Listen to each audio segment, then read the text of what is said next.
Charlie Kim, who's the CEO of a company called NextJump in New York City, a tech company, he makes the point that if you had hard times in your family, would you ever consider laying off one of your children? We would never do it. Then why do we consider laying off people inside our organization? Charlie implemented a policy of lifetime employment. If you get a job at NextJump, you cannot get fired for performance issues. In fact, if you have issues, they will coach you and they will give you support, just like we would with one of our children who happens to come home with a C from school. It's the complete opposite. This is the reason so many people have such a visceral hatred, sort of anger at some of these banking CEOs with their disproportionate salaries and bonus structures. It's not the numbers. It's that they have violated the very definition of leadership. They have violated this deep-seated social contract. We know that they allowed their people to be sacrificed so they could protect their own interests. Or worse, they sacrificed their people to protect their own interests. This is what so offends us, not the numbers. Would anybody be offended if we gave a $150 million bonus to Gandhi? How about a $250 million bonus to Mother Teresa? Do we have an issue with that? None at all. None at all. Great leaders would never sacrifice the people to save the numbers. They would sooner sacrifice the numbers to save the people. Bob Chapman, who runs a large manufacturing company in the Midwest called Barry Waymiller, in 2008, he was hit very hard by the recession, and they lost 30% of their orders overnight. Now, in a large manufacturing company, this is a big deal, and they could no longer afford their labor pool.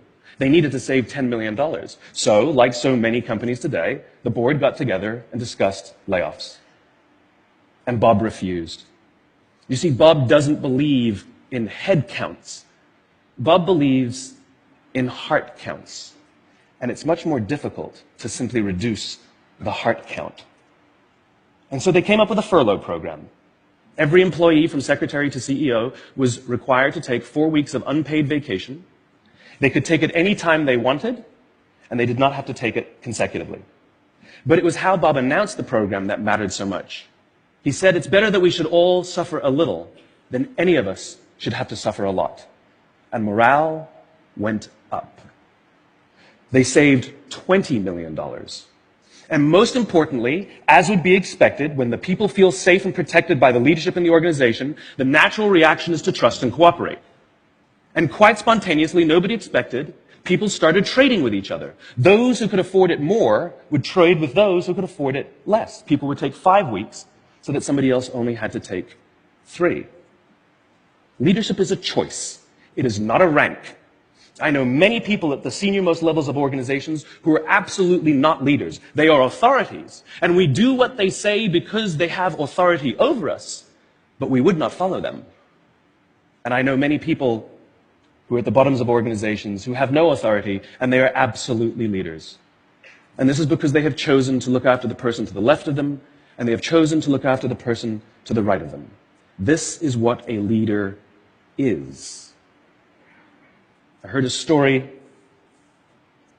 of some Marines who were out in theater, and as is the Marine custom, the officer ate last, and he let his men eat first. And when they were done, there was no food left for him. And when they went back out in the field, his men brought him some of their food so that he may eat.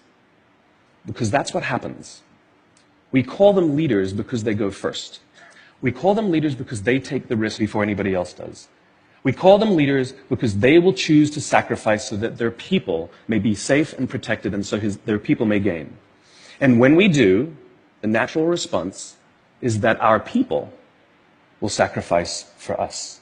They will give us their blood and sweat and tears to see that their leader's vision comes to life. And when we ask them, why would you do that? Why would you give your blood and sweat and tears for that person? They all say the same thing.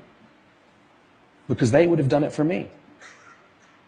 And isn't that the organization we would all like to work in? Thank you very much. Thank you.